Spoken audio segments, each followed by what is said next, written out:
Hello दोस्तों, welcome to main point study. आज हम करने वाले हैं most important question, previous year question, chapter 1 class 10th की अर्थशास्त्र का, जिसका नाम है विकास। मैं आपको बता दूं, एसएसटी के सारे चैप्टर मैं अपलोड कर चुका हूं विद नोट्स, वो भी हैंड रिटन। ठीक है, और बच्चों को दिक्कत आती है चैप्टर समझने के बाद भी कि सर इस चैप्टर में से क्वेश्चन किस वे में आ सकते हैं। तो मैंने जितने भी क्वेश्चन पेपर है सारे के सारे निकाले और उसमें से चैप्टर वाइज क्वेश्चन अलग किए हैं हिंदी मीडियम वाले बच्चों के लिए, ताकि उनको ऐसी कोई प्रॉब्लम ना आए। ठीक है, और वो आंसर कर पाए बहुत आसानी से।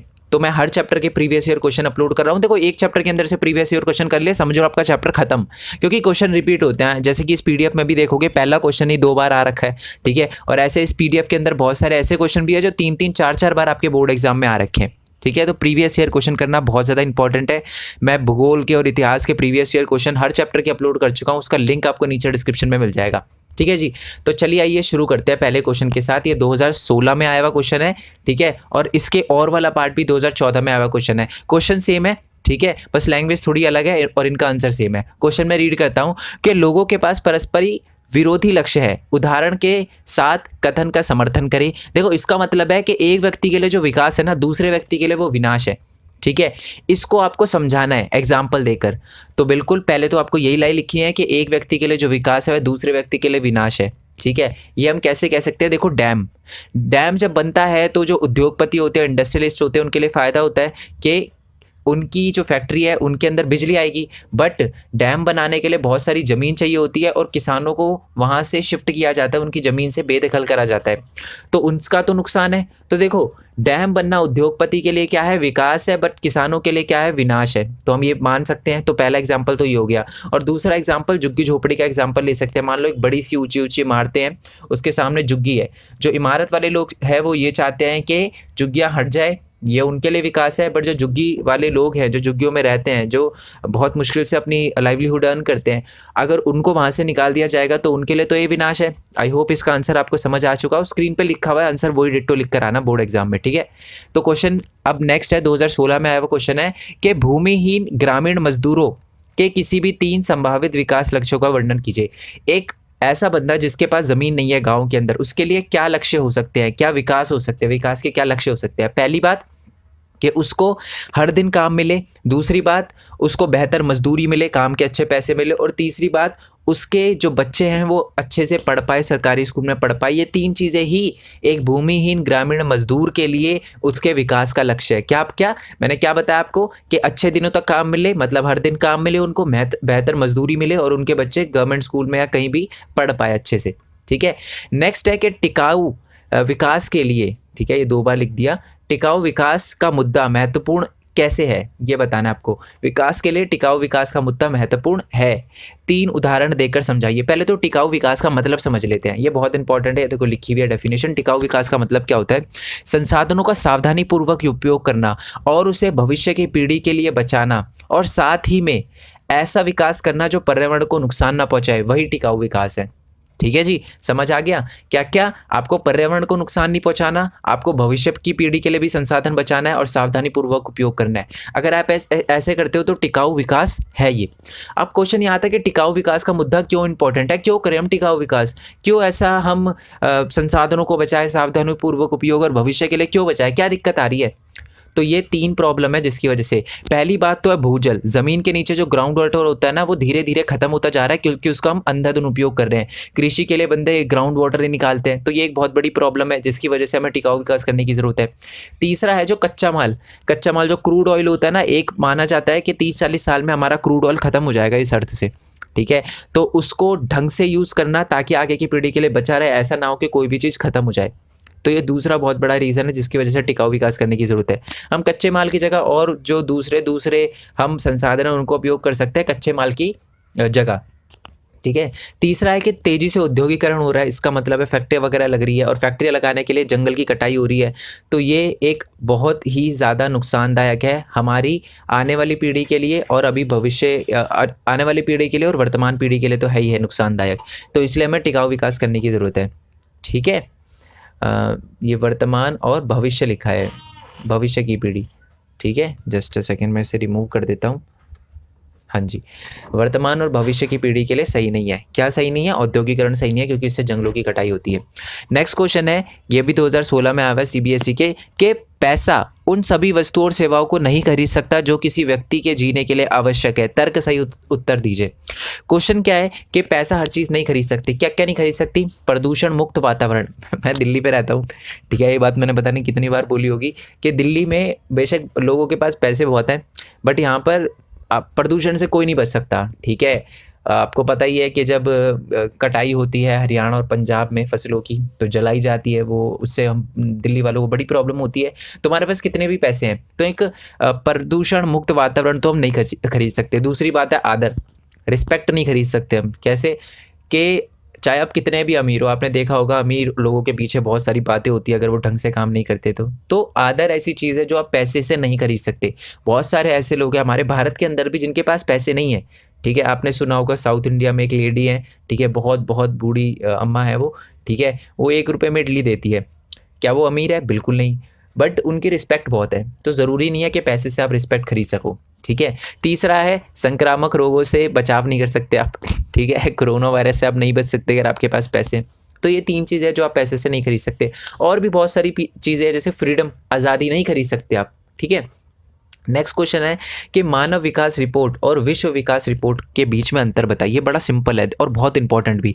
अगर आपने वो वीडियो नहीं देखी जो मैंने चैप्टर एक्सप्लेन, अगर आपका, मैं बता दूं, अगर आपका एग्जाम 1-1.5 महीने बाद है तो वो दोस्त वो वीडियो जाकर ज़रूर देख कर आना, चैप्टर अच्छे से समझ के आना, ठीक है। बहुत ज़्यादा आसानी रहेगी आपको। अगर आपका कल परसों एग्जाम है तो कोई दिक्कत नहीं है, वीडियो देख लो, कंप्लीट हो जाएगा। बट दोबारा बोलता हूँ, अगर है टाइम तो ज़रूर देखना वो वीडियो, क्योंकि एक एक चीज़ें कॉन्सेप्ट क्लियर हो जाएगा ना तो ज़्यादा सही रहेगा आपको।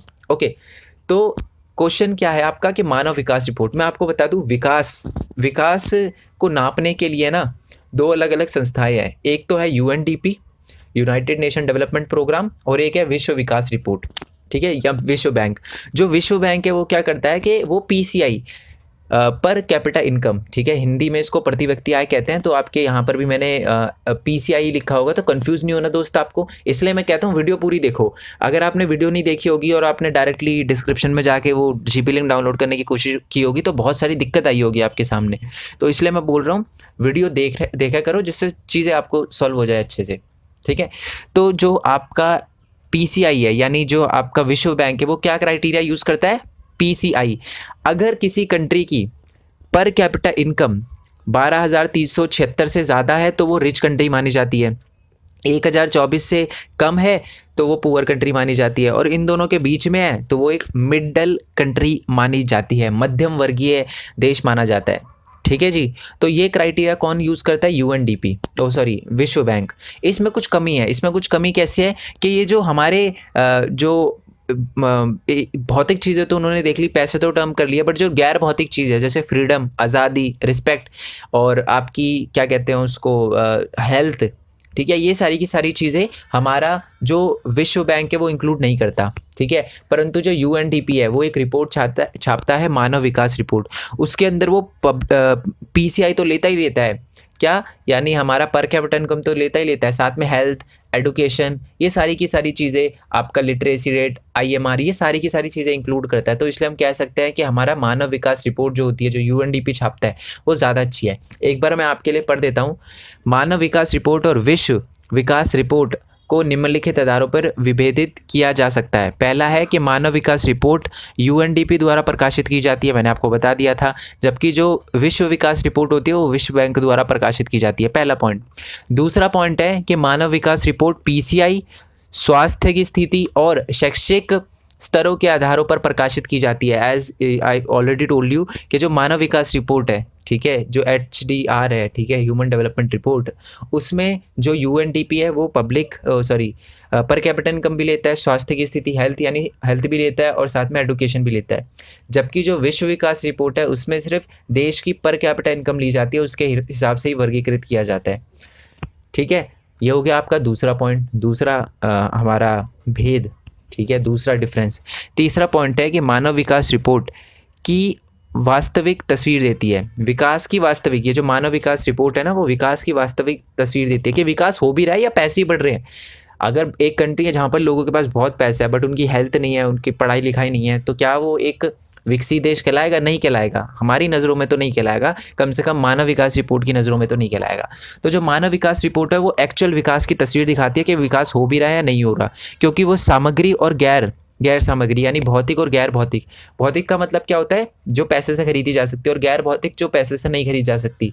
जैसे हेल्थ पैसे से नहीं खरीद सकते आप, एडुकेशन पैसे से नहीं खरीद सकते, है ना। ज़रूरी तो नहीं है कि अगर कोई बंदा करोड़पति है तो उसका बेटा बहुत पढ़ा लिखा होगा, ऐसा नहीं है, उसकी मर्जी होगी पढ़ेगा या नहीं पढ़ेगा। तो जो हमारा मानव विकास रिपोर्ट है वो भौतिक और गैर भौतिक दोनों मापदंडों को लेता है, बट जो विश्व बैंक है वो सिर्फ और सिर्फ भौतिक मापदंडों को लेता है। इसमें सामग्री लिखा हुआ है, सामग्री को आप भौतिक भी लिख सकते हो, बल्कि भौतिक ही लिखना है आपको, ठीक है जी। ओके, नेक्स्ट क्वेश्चन आते हैं, वही आ गया कि मानव की आय के अलावा और कौन कौन से 3 कारक है जो जीने के लिए बहुत महत्वपूर्ण है। एक तो आज़ादी, एक आदर और एक बराबर उपचार यानी इक्वालिटी। ये 3 चीज़ें हैं जो जीने के लिए पैसे के अलावा बहुत ज़्यादा इंपॉर्टेंट है, ठीक है। बहुत सारे लोग बोल रहे होंगे सर पैसे ही दे दो, वही हमारे लिए ज़्यादा इंपॉर्टेंट है, बट ऐसा नहीं है, ठीक है। आपने देखा होगा कि जैसे कि बहुत सारे टेररिस्ट हो गए, क्या उनके पास पैसा नहीं है, बट क्या उनकी कोई लाइफ है, नहीं है। तो एक बहुत इंपॉर्टेंट चीज़ है कि बुरे लोग जो हैं वो बुरे इसलिए ही होते हैं क्योंकि वो बस ये चाहते हैं कि वो बस अमीर हो जाएं, ठीक है। तो अमीर होना कोई सॉल्यूशन नहीं है, ठीक है। एक अच्छा आदमी बनना ज़्यादा इंपॉर्टेंट है, ठीक है। चलो, पंजाब की तुलना में केरल में बेहतर मानव विकास सूचकांक रैंकिंग क्यों है? 3 कारण बताइए। मैं आपको बता दूं, पंजाब की जो ह्यूमन डेवलपमेंट रिपोर्ट है ना वो केरल से नीचे है, यानी जो रैंक दिया जाता है पंजाब को वो कम है और केरल को ज़्यादा रैंक दिया गया है, ठीक है। क्या रीज़न है? पहली बात तो ये है कि केरल के अंदर स्वास्थ्य स्थिति अच्छी है, इसलिए जो है केरल को ज़्यादा रैंक दिया गया है। वहाँ पर जो है आईएमआर का मतलब क्या होता है, इन्फेंट मोर्टेलिटी रेट, शिशु मृत्यु दर। एक साल में अगर 1000 बच्चे पैदा होते हैं तो 1000 बच्चों में से कितने बच्चों की डेथ हो जाती है एक साल से पहले, वो भी किसकी वजह से, पुअर हेल्थ कंडीशन की वजह से, उसको आईएमआर कहते हैं। डोंट वरी, नहीं समझ आया तो नीचे डेफिनेशन दे रखी है, मैंने जल्दी में समझाया, ओके। तो पहला ये रीज़न है जिसकी वजह से केरल आगे है, क्योंकि वहाँ पर स्वास्थ्य स्थिति अच्छी है। दूसरा है कि केरल के अंदर शैक्षिक सुविधा भी बहुत ज़्यादा अच्छी है, ठीक है। साक्षरता दर जिसकी वजह से अच्छी होती है, और शुद्ध उपस्थिति अनुपात। अभी शुद्ध उपस्थिति अनुपात क्या होता है, ध्यान से सुनना। 14 से 15 साल, आपकी बुक में 6 साल लिखा होगा, बट डोंट वरी, आप 14 से 15 साल लिखना। 14 से 15 साल के बच्चों में से कितने % बच्चे ऐसे हैं जो स्कूल जाते हैं, उन्हीं को कहते हैं हम शुद्ध उपस्थिति अनुपात। मान लो अगर 1000 बच्चे हैं, ठीक है, 1000 बच्चों में से अगर 600 बच्चे स्कूल जाते हैं 14 से 15 साल के, ठीक है, मतलब उन 1000 बच्चों की टोटल की एज जो है वो सबकी एज 14 से 15 साल है, और उसमें से सिर्फ 600 बच्चे स्कूल जाते हैं, तो हम कहेंगे कि शुद्ध उपस्थिति अनुपात जी हमारे इस एरिया में 600 है या 60% है। परसेंट निकालोगे तो परसेंट निकल जाएगा ना। तो ये दूसरा रीज़न है जिसकी वजह से केरल की रैंकिंग थोड़ी ऊपर है। पहला, स्वास्थ्य स्थिति अच्छी है, दूसरा शैक्षिक सुविधाएं भी बहुत अच्छी है, और तीसरा है PDS। अब ये PDS क्या होता है, इसको कहते हैं पब्लिक डिस्ट्रीब्यूशन सिस्टम, ठीक है। हिंदी में बोले तो सार्वजनिक वितरण प्रणाली। इसका क्या मतलब होता है, सरकार गरीबों को है ना खाना वाना देती है, तो इसकी वजह से यहाँ पर ज़्यादा प्रॉब्लम नहीं आती। तो ये 3 रीज़न है, और खाना मिल पाता है तो भैया स्वास्थ्य भी अच्छा रहेगा। तो ये 3 रीज़न है जिसकी वजह से केरल की रैंकिंग थोड़ी सी ऊपर आती है, ओके जी। नेक्स्ट क्वेश्चन की बात करते हैं कि आय का जो स्तर है वो एक महत्वपूर्ण है। मतलब हालांकि आय का स्तर महत्वपूर्ण है, पैसा बहुत इंपॉर्टेंट है, बट ज़रूरी नहीं है कि विकास के लिए सिर्फ पैसा ही इंपॉर्टेंट है। और भी बहुत सारी चीज़ें हैं जो जीने के लिए इंपॉर्टेंट है, पैसे के अलावा भी बहुत सारी इंपॉर्टेंट चीज़ें हैं, ठीक है। तो इसका आंसर ये 2015 में आया हुआ क्वेश्चन है। क्वेश्चन क्या है, ये सारे के सारे क्वेश्चन ही CBSE में आए हुए क्वेश्चन है, ठीक है। और CBSE का मतलब ये नहीं है कि दूसरे स्टेट के बोर्ड से आप तो इंपॉर्टेंट नहीं है, ये सारे के सारे मिक्स क्वेश्चन है। बहुत सारे ऐसे क्वेश्चन होते हैं जो CBSE में इस साल आए हुए हैं, अगले साल यूपी में आ जाए, यूपी के अलावा और JK बोर्ड में यानी जो झारखंड बोर्ड है उसमें आ जाए, बिहार बोर्ड में आ जाए, पंजाब, ऐसे आते रहते हैं। तो ये मोस्ट इंपॉर्टेंट क्वेश्चन है। मैंने एक बात नोटिस करी है, मैंने 3-4 क्वेश्चन पेपर हर स्टेट के उठा के देखे, तो सब में ऑलमोस्ट सेम ही क्वेश्चन है, पैटर्न सेम है, क्वेश्चन सेम है, आंसर भी सेम है। तो इसलिए ये मत सोचना कि जी मैं यूपी बोर्ड से हूँ तो CBSE बोर्ड में मेरे लिए इंपॉर्टेंट है या नहीं है। दोस्त, ये मोस्ट इंपॉर्टेंट है। आपको अगर यकीन नहीं होता तो खुद आप 3-4 साल के पुराने क्वेश्चन पेपर उठा लेना, ये सारे क्वेश्चन यही मिलेंगे आपको, ठीक है। तो ये करना बहुत ज़्यादा इंपॉर्टेंट है, ओके। अब क्वेश्चन क्या है, 2015 में आया हुआ कि पैसा जो है, आय का स्तर महत्वपूर्ण है, यानी पैसा कमाना इंपॉर्टेंट है, बट ये पर्याप्त नहीं है। पैसे के अलावा भी बहुत सारी चीज़ें हैं। क्या आप इस बात से एग्री करते हो? एग्री करते हो तो बताओ। तो यह कहना सही है कि देश की तुलना करने के लिए आय का स्तर भी एक महत्वपूर्ण मापदंड है, क्योंकि जो लोग हैं उनकी मांगें पूरी हो जाती है अगर उनके पास ज़्यादा पैसा होता है, ठीक है। लेकिन सिर्फ आय का स्तर एक उपयोगी मापदंड नहीं है। ठीक है। इसके साथ बहुत सारी गैर भौतिक मापदंडों का उपयोग किया जाना चाहिए। इसका मतलब है कि पैसा इंपॉर्टेंट है, लोगों की डिमांड पूरी होती है इससे, बट ये हम ये नहीं कह सकते कि ये पूरी तरह पर्याप्त है। हमें पैसे के अलावा भी बहुत सारे मापदंड देखने पड़ेंगे, जैसे हेल्थ हो गया, ठीक है, पढ़ाई लिखाई हो गई, वो मैं बता ही चुका हूँ, ऊपर वाले क्वेश्चन में हमने देखा था। यूएनडीपी के मापदंड, जो यूएनडीपी मापदंड यूज़ करता है, हमने देखा था ना, यूएनडीपी जो है वो पैसा भी देखता है, साथ में आपका क्या देखता है, आपका स्वास्थ्य भी देखता है, आपकी एडुकेशन भी देखता है। तो इसलिए हम कह सकते हैं कि जो यूएनडीपी हमारा क्राइटेरिया यूज़ करता है विकास नापने के लिए, जिसमें वो गैर भौतिक चीज़ें और भौतिक चीज़ें दोनों को इंक्लूड करता है, तो वो एक विकास की वास्तविक तस्वीर दिखाता है, ठीक है। इससे हमें ये भी समझ आता है कि पैसा जो है वो पर्याप्त नहीं है, वो एक महत्वपूर्ण चीज़ है विकास के लिए, बट वो अपर्याप्त है, पर्याप्त नहीं है, ठीक है। ओके जी, नेक्स्ट क्वेश्चन कर देखते हैं। ये भी 2012 में आया हुआ क्वेश्चन है। क्वेश्चन है कि मानव विकास रिपोर्ट क्या है, ठीक है, और HDR किस संगठन को मापता है, मतलब HDR जो है वो कौन सा संगठन निकालता है, और इसके 3 संकेतक बताइए। ये बड़ा सिंपल क्वेश्चन है। पहली बात तो मानव विकास रिपोर्ट दुनिया के विभिन्न देशों के विकास के स्तर के बारे में है, या विकास के स्तर को बताता है। हमें पता ही है ये जो मानव विकास रिपोर्ट है वो किस लिए होती है। नेक्स्ट पॉइंट है कि ये जो HDR है, ह्यूमन डेवलपमेंट रिपोर्ट, ठीक है, मानव विकास रिपोर्ट, ये जो है कौन छापता है, तो आपको पता ही है ये UNDP, United Nation development Programme छापता है। हिंदी में देखना इसका नाम क्या है, हिंदी में ही लिखना। देखो अगर आपका वैसे कोई दिक्कत नहीं होती, इतना चलता है एग्जाम में, बट फिर भी यार रिक्वेस्ट है कि हिंदी में लिखो, ठीक है, वो ज़्यादा बेस्ट रहता है। और जो HDR है वो कौन कौन से मापदंड को यूज़ करता है, PCI यानी आपका क्या हो गया है, पर कैपिटा इनकम, स्वास्थ्य और आपका शैक्षिक स्तर, एडुकेशन, ठीक है। PCI, हेल्थ और एडुकेशन, ये 3 चीज़ें देखता है मानव विकास रिपोर्ट। ओके जी, अब आते हैं हमारे नेक्स्ट क्वेश्चन पे। और ये क्वेश्चन है ना, मैंने जब आपको चैप्टर पढ़ाया था तो देखो ये उसी का स्क्रीनशॉट है, मैंने जानबूझ के क्वेश्चन लिख दिया था इंपॉर्टेंट, ठीक है। क्वेश्चन क्या है, विश्व बैंक विभिन्न देशों का वर्गीकरण करने के लिए किस प्रमुख मापदंड का प्रयोग करता है। अगर इस मापदंड में कोई कमी है तो उस कमी को बताओ, सीमाओं को बताओ, ठीक है। ये क्वेश्चन है आपका सिंपल और बहुत ही ज़्यादा इंपॉर्टेंट क्वेश्चन है। इसी के अंदर से 3-4 क्वेश्चन बन जाएंगे, ठीक है। कैसे मैं बताऊंगा आपको, पहले तो ये समझा दूं। पहली बात तो विश्व बैंक जो क्राइटेरिया यूज़ करता है ना देशों को वर्गीकरण करने के लिए, वो यूज़ करता है आपका प्रति व्यक्ति आय, ठीक है जी। और प्रति व्यक्ति आय का मतलब क्या होता है, देश की कुल आय, यानी एक देश के अंदर जितने भी लोग रहते हैं सबकी आय कुल प्लस कर दो, डिवाइड बाय जितनी नंबर ऑफ पॉपुलेशन है।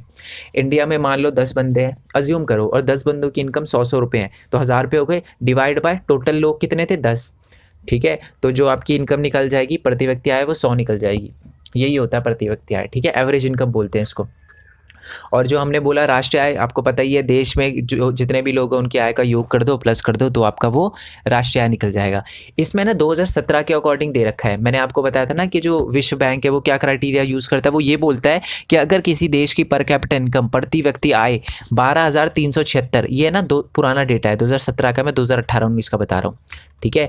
12,376, अगर आपने वो वीडियो देखी होगी जो मैंने बनाई है तो आपको पता होगा 12,000। यहाँ आप ना टेलीग्राम आप ज्वाइन कर लो, ठीक है। मैं आपको एक बात बता देता हूँ, टेलीग्राम ग्रुप ज्वाइन कर लो, नीचे डिस्क्रिप्शन में दे रखा है, वहाँ पर मैं ऐसी चीज़ें क्लियर करवाता रहता हूँ, वहाँ पर मैंने आपको बताया। और इतिहास में भी एक चीज़ थी, चैप्टर नंबर 2 में, वो जो भारत में राष्ट्रवाद था, उसमें भी मैंने आपको चीज़ बताई थी कि चंपारण हमने 1916 में किया था, बट अब चंपारण आपकी नई बुक होगी ना तो उसमें 1917 लिखा हुआ है। तो ये सारी की सारी चीज़ें मैं आपको टेलीग्राम चैनल पे बताता रहता हूँ, तो उसको आप ज्वाइन कर लेना, ठीक है। और अपडेट रहा करो, ठीक है। अगर किसी चैप्टर को आपने कर रखा है, उसकी कोई वीडियो आई है तो ज़रूर देखना, कुछ ना कुछ नया ही आपको देखने के लिए मिलेगा और कुछ इंपॉर्टेंट ही देखने के लिए मिलेगा, ठीक है। तो प्रति व्यक्ति आय अगर किसी देश की 12,376 से ज़्यादा है तो एक समृद्ध देश, एक विकसित देश माना जाएगा। अगर 1,024 से कम है तो वो एक अल्प विकसित देश माना जाएगा, और इस दोनों के बीच में है तो एक मध्य देश माना जाएगा, ठीक है। यही लिखा हुआ है, ठीक है। बस ये क्राइटेरिया थोड़ा सा चेंज कर लेना, ओके। क्या प्रति व्यक्ति आय जो हम यूज़ करते हैं, जो विश्व बैंक यूज़ करता है देशों को वर्गीकरण करने के लिए, क्या उसमें कुछ कमी है? बिल्कुल कमी है। क्या कमी है कि वो दूसरे मापदंडों को छोड़ देता है, ठीक है। देखो यहाँ लिखा भी है, इस मापदंड की कुछ सीमाएं नीचे निम्नलिखित है। पहली है कि दूसरे मापदंड जैसे साक्षरता दर, शिशु मृत्यु दर, स्वास्थ्य सुविधा को नज़रअंदाज कर दिया जाता है, ठीक है। किसमें? हमारे विश्व बैंक के क्राइटेरिया में, ठीक है। तो पहली बात तो शिशु मृत्यु दर, जिसको हिंदी में हम IMR, इंग्लिश में IMR कहते हैं, इन्फेंट मोर्टेलिटी रेट। अब इसका मतलब क्या होता है? कि किसी वर्ष में पैदा हुए 1000 जीवित बच्चों में से 1 वर्ष की आयु से पहले मर जाने वाले बच्चों का अनुपात दिखाती है। 1 साल में मान लो 1000 बच्चे पैदा हुए, 1000 बच्चों में से 28 बच्चे ऐसे थे जो 1 साल भी अपना पूरा नहीं कर पाए, उससे पहले उनकी डेथ हो गई because of poor health condition. तो इसीलिए उसको हम IMR यानी शिशु मृत्यु दर कहेंगे। आई होप आपको क्लियर हो गया। 1000 में से 28 है तो मान लो 28 हमारा शिशु मृत्यु दर हो गया, ठीक है। और ये चीज़ जो है विश्व बैंक यूज़ नहीं करता, वो सिर्फ PCI देखता है, ठीक है, पर कैपिटा इनकम देखता है। तो एक ये कमी है। दूसरा, साक्षरता दर आपको पता ही है कि 7 या 7 से ज़्यादा साल की उम्र के लोग जिनको एक लैंग्वेज लिखनी आती है, बोलनी आती है, वो हम साक्षर कहलाते हैं। बट जो वर्ल्ड बैंक है वो ये भी क्राइटेरिया यूज़ नहीं करता। शुद्ध उपस्थिति अनुपात या जिसको निवल उपस्थिति अनुपात कहते हैं, ठीक है, जैसे 14 से 15 साल के बच्चे, ये भी मैं आपको बता चुका हूँ, ठीक है। 14 से 15 साल, टोटल 14 से 15 साल के बच्चों में से कितने बच्चे ऐसे जो स्कूल जाते हैं, तो उसको कहते हैं निवल उपस्थिति अनुपात। तो ये सारी की सारी चीज़ें इग्नोर कर देता है कौन? हमारा वर्ल्ड बैंक, ठीक है। तो पहला तो ये समझ आ गया, सारी की सारी चीज़ें इग्नोर कर देता है। दूसरा है आय के असमान वितरण की जानकारी नहीं मिलती, ठीक है। इसका मतलब है कि जो देश दिखता है कि बहुत ज़्यादा अमीर है, असल में वो होता नहीं है। अगर ये चीज़ आपको समझनी है तो चैप्टर समझ के आना है, ठीक है, क्योंकि इसको समझाने में मेरे को 10-15 मिनट लगेंगे, बिना बात के आपकी वीडियो बहुत ज़्यादा लेंथी हो जाएगी ये वाली। तो इसलिए ये आय के असमान वितरण की जानकारी नहीं मिलती, ठीक है। ये बस मैं आपको ये बता रहा हूँ, जो देश दिखने में अमीर लगता है वो असल में होता नहीं है। और ये बात हमें अगर पर कैपिटा इनकम लेते हैं तो पता नहीं चलती। ये बात आप इसमें याद रख सकते हो। बाकी एग्जाम्पल दे रखा, अब इस एग्जाम्पल को देखकर ट्राई करना, अगर आपको समझ आता है तो ठीक है, नहीं तो आप वो वीडियो देख कर आना जो मैंने चैप्टर की एक्सप्लेन करी है। तीसरा है देश की आर्थिक व्यवस्था देश के विकास के बारे में नहीं बताती। ज़रूरी नहीं है कि जो देश ज़्यादा पैसा वाला हो वो क्या है कि विकास ही हो रहा हो उसका, ऐसा ज़रूरी नहीं है, ठीक है जी। तो यही तीसरा पॉइंट यही लिखा हुआ है कि देश की आर्थिक व्यवस्था देश के विकास के बारे में नहीं बताती। ओके जी, आई होप ये आपको क्लियर हो गया हो। अब नेक्स्ट क्वेश्चन हम देखते हैं। ये क्वेश्चन है बहुत ज़्यादा इंपॉर्टेंट है, 2016 में और 2017 में आया है कि विभिन्न देशों को वर्गीकरण करने के लिए विश्व बैंक द्वारा उपयोग किए जाने वाले मुख्य मापदंड क्या है, वो पता ही है आपको, मैं बता ही चुका था। वो है आपका पर कैपिटा इनकम। यदि कोई है तो इस मापदंड की सीमाएँ बताए, ऊपर हमने इसकी सीमाएँ भी देख ली, ठीक है। और जो विश्व बैंक का मापदंड है वो UNDP के मापदंड से कैसे अलग है, ये आया इंपॉर्टेंट क्वेश्चन, क्योंकि ये है पूरा एक ही क्वेश्चन, बट आपको पहले आपसे जो पूछा गया वो बताओ कि विश्व बैंक क्या क्राइटेरिया यूज़ करता है, PCI, क्या कुछ कमी है, फिर कमी बताओ। फिर आपसे पूछा कि कैसे अलग है, वैसे मैं ऊपर बता चुका हूँ कि विश्व बैंक का जो क्राइटेरिया है और UNDP का जो क्राइटेरिया है, दोनों में क्या डिफरेंस है अभी मैं बता चुका हूँ, ठीक है।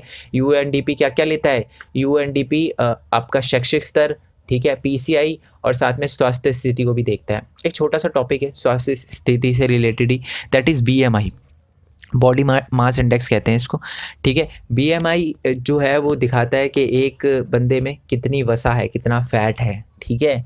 तो BMI का ये फॉर्मूला है वजन। मान लो आपका वेट 50 किलो है, डिवाइड बाय, वैसे तो नहीं होना चाहिए 10th में 50 किलो, हाँ ठीक है 50 किलो।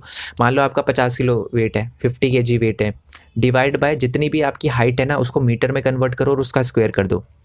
जो निकलेगा, अगर वो 25 से ज़्यादा निकलता है तो आप अधिक वजन वाले हो, थोड़े से गोलू मोलू हो आप। अगर 18.5 से लेकर 24.9 तक निकलता है तो आप स्वस्थ हो, ठीक है। अगर 18.5 से निकलता है तो आप थोड़ा सा कमज़ोर हो, कुपोषित हो, आपको थोड़ा डेली उठकर दूध और केले खाने चाहिए, ठीक है जी। ओके, टिकाऊ विकास हम देख चुके हैं, टिकाऊ विकास के बारे में हमने ऊपर पढ़ लिया था, बहुत ज़्यादा इंपॉर्टेंट क्वेश्चन है। और क्वेश्चन ये है मेन कि टिकाऊ विकास हम कैसे कर सकते हैं, विकास की धारणता की विशेषता बताइए, विकास की धारणता हम कैसे कर सकते हैं, यानी टिकाऊ विकास हम कैसे कर सकते हैं। सबसे पहले तो संसाधनों का विवेकपूर्ण उपयोग, थोड़ा दिमाग लगा के यूज़ करना चाहिए, वेस्ट नहीं करना चाहिए। नवीकरणीय संसाधनों का अधिकतम उपयोग, ऐसे संसाधनों का यूज़ करना चाहिए जो बार बार बन सके, जैसे सोलार एनर्जी का यूज़ करना चाहिए हमें। पेट्रोल डीजल की जगह अगर सोलार एनर्जी का यूज़ कर सके तो ज़्यादा अच्छा है, क्योंकि सोलार एनर्जी तो ख़त्म होने वाली नहीं है, धूप तो कभी ख़त्म हो नहीं सकती। नेक्स्ट है कि वैकल्पिक संसाधनों को ढूंढकर नए नए संसाधनों को ढूंढना चाहिए, ठीक है, जिससे क्या हो, पुराने संसाधन बचे रह सके, नए संसाधनों का ज़्यादा उपयोग हो सके। नेक्स्ट है कि संसाधनों का पुनः उपयोग व चक्रीय प्रक्रिया को बढ़ावा देकर बार बार संसाधनों का यूज़ करना, ठीक है। इससे क्या होता है, ज़्यादा अच्छा रहता है और हमारे संसाधन बार बार उपयोग होते हैं और संसाधनों का वेस्ट नहीं होता, ठीक है।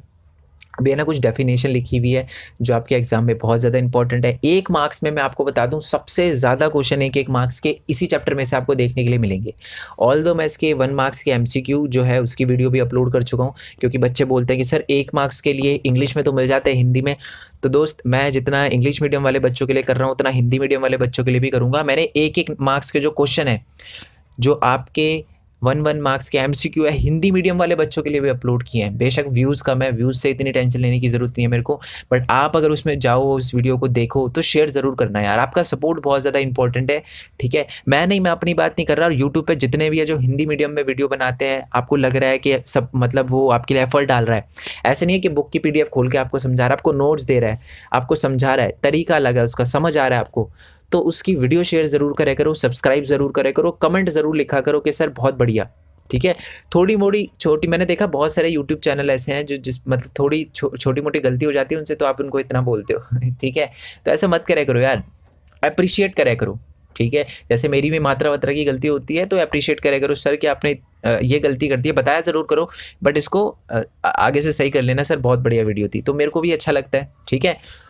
तो ऐसे ज़रूर करना, ठीक है। बाकी अगर क्वेश्चन में कोई दिक्कत हो, कुछ समझ ना आया हो, तो मेरे को ज़रूर कमेंट करना और बताना कि ये वाला टॉपिक समझ नहीं आया, तो मैं ट्राई करूँगा या तो टेलीग्राम चैनल पे अलग से आपके लिए एक वॉइस नोट छोड़ दूँ कि आपको समझ आ जाए वो टॉपिक, ठीक है। नहीं तो हम देख लेंगे कि कैसे समझाना है आपको, बट मैं छोड़ूंगा नहीं जो भी आप क्वेश्चन पूछोगे, ठीक है। बाकी हम ट्राई करेंगे कि नेक्स्ट ईयर, दिसंबर चल रहा है, नेक्स्ट ईयर से मैं ट्राई करूँगा फेस रिवील करूँ और लाइव क्लासेस हो, ठीक है। बाकी यार वीडियो अच्छी लगी हो तो लाइक करना, चैनल को सब्सक्राइब करना, जितना हो सके इस वीडियो को शेयर करना। साथ ही में मेरे न्यू चैनल का लिंक एक नीचे डिस्क्रिप्शन में दे रखा है, स्क्रीन पे दिख रहा होगा कि उस पर 1000 सब्सक्राइबर हो गए हैं, बट एक्चुअल में उसमें 1000 नहीं, उसमें 2000 सब्सक्राइबर होने वाले हैं।